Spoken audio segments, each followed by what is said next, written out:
I'm Cathy McNeil, and I'm an artist. I always thought what you did is become a scientist, and went off to college to become a doctor, and skipped all those classes and only went down and hung out in the art department and the theater department.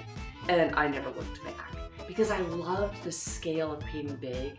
I loved collaborating with other artists and creative people to create a story. That ability to sort of choose your own adventure when you look at art. But what I always loved was having my hands in things. Birch Studio is our entire space here and the work that we create. So my husband is a blacksmith, which means he can make anything, blow anything up, or build anything.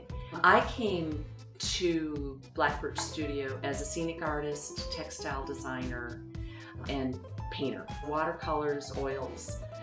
My favorite is scenic paint. We also work in ceramic.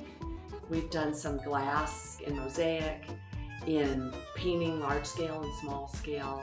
What we do is we bring all those things together to tell a visual story where we'll talk to them about what's really important to you. And then we'll take all of those things that really matter to people and put a visual representation on it for restaurants, for private residences, where people want a particular piece of art, they like a particular style, it needs to fit in this particular location. We want the people that we're working with to feel a lot of ownership, that they contributed to that. That's their piece of artwork.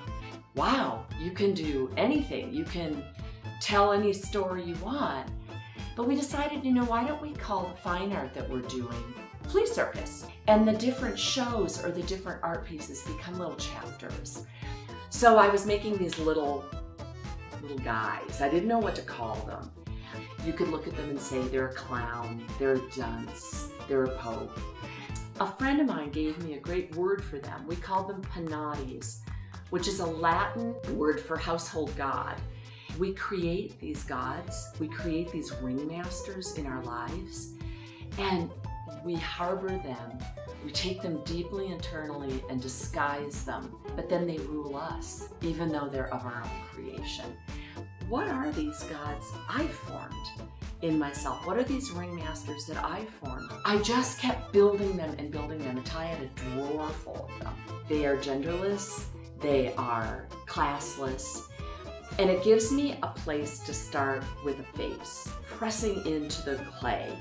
When I'm working with them, sometimes I may work on 2 or 3 at a time, and they'll almost start having a conversation with each other like a little puppet theater, and that I get to participate in putting everything together into a story to then share with other people that create a community, that create conversation, that create healing. When we discover that we are not the only ones who feel fragile, that feel broken, that feel shame, and that we open those things up to the light of day, it brings healing, it brings wholeness, because there's really no wrong answer. And if that piece of artwork can excite you, I feel like that's a successful piece of artwork.